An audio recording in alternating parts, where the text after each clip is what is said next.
Hello, this is Mr. Delabruere, and today I'll be practicing Essential Elements number 45, William Tell, on snare drum.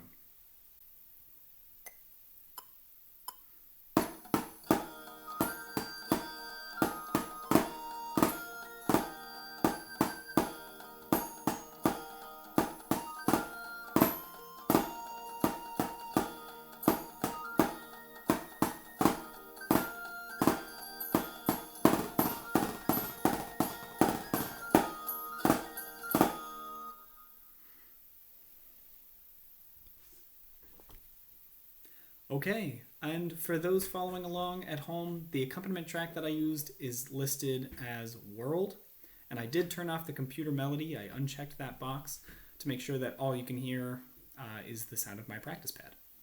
Okay, let's get into some of the particulars of practicing exercise 45 on snare drum.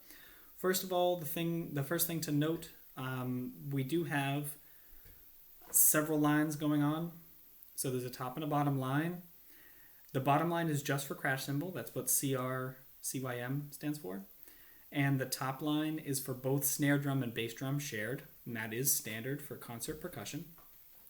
The rhythm is what we're going to dive into next. The piece starts on what beat? It starts on beat 4. We have 4 beats in a measure, and there's a 1 beat pickup. So that's the last beat, which is beat 4. So the very beginning of the rhythm would sound like 4 and 1, 2 and 3, 4 and 1, 2, 3. I'm going to pause right there. That rhythm does actually continue a few times, or repeat a few times, but that is the beginning. Next thing to watch out for are all of the eighth notes on the beat. They look like this. And they are counted just like quarter notes.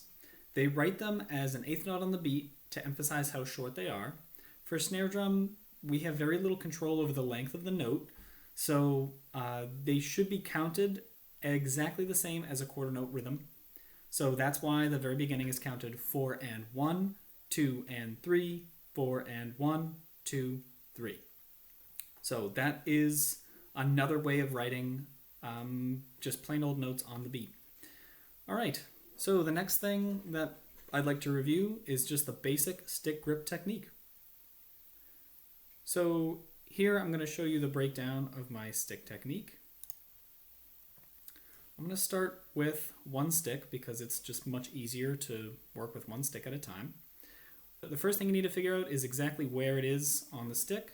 I'm going to be gripping it a third of the way up with a little bit extra space.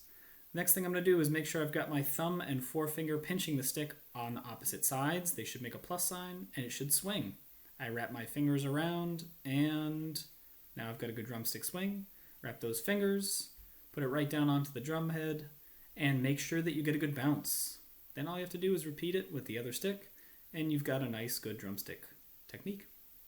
Remember the pinch, keeping your fingers so that you can control the swing, and using the bounce, also known as the rebound.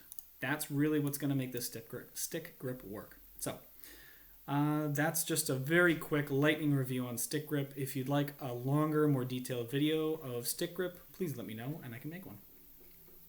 Okay, the next thing I'd like to review is our flam technique. So if you look in this exercise, we have a whole bunch of flams. Flams look like this. And you can kind of tell that they're a flam. It's like a tiny little mini note that's crossed out and then is connected with a tie to the main note. It should actually sound, believe it or not, pretty much like it looks. We have our note, our true big note, but right before it we have kind of an extra mini note. It almost sounds like a mistake, except when we do them consistently and in the right place and we do them evenly, then it will sound quite clean.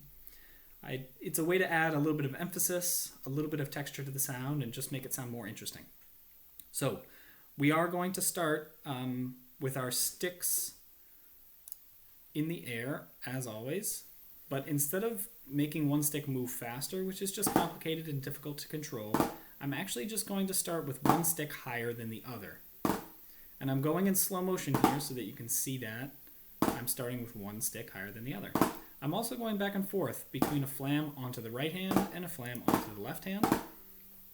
And by doing so, I can really control my sticking as I continue through the exercise.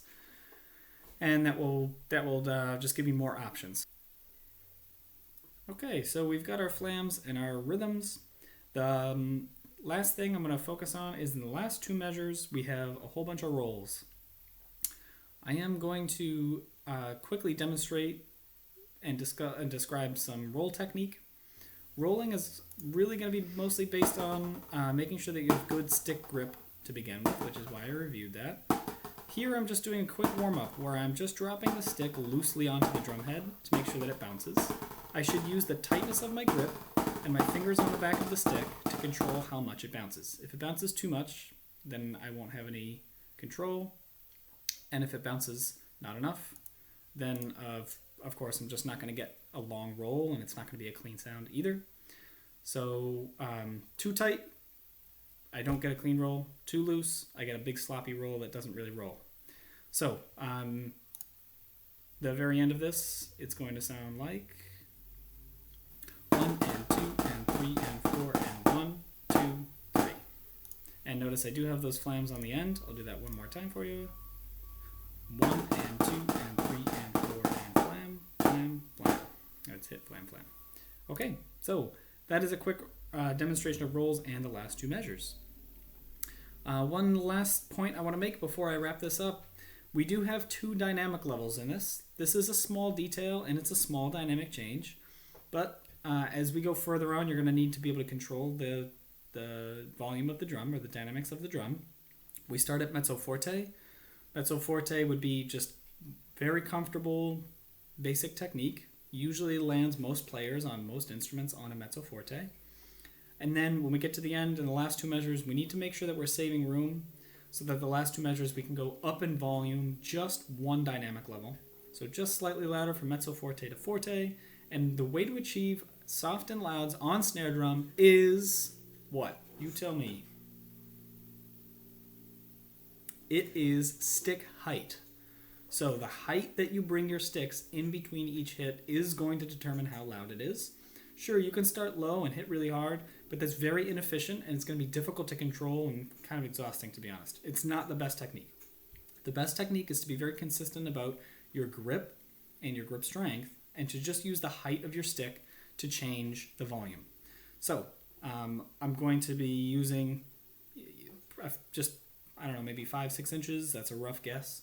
And then when we get to the end, just start with your sticks, just bring them slightly higher on your wind-up before you come down onto the drum. All right, so this has been exercise number 45, William Tell on snare drum. Please let me know if there's any questions that you have about technique or another video that you'd like me to make. And until I see you next, happy practicing.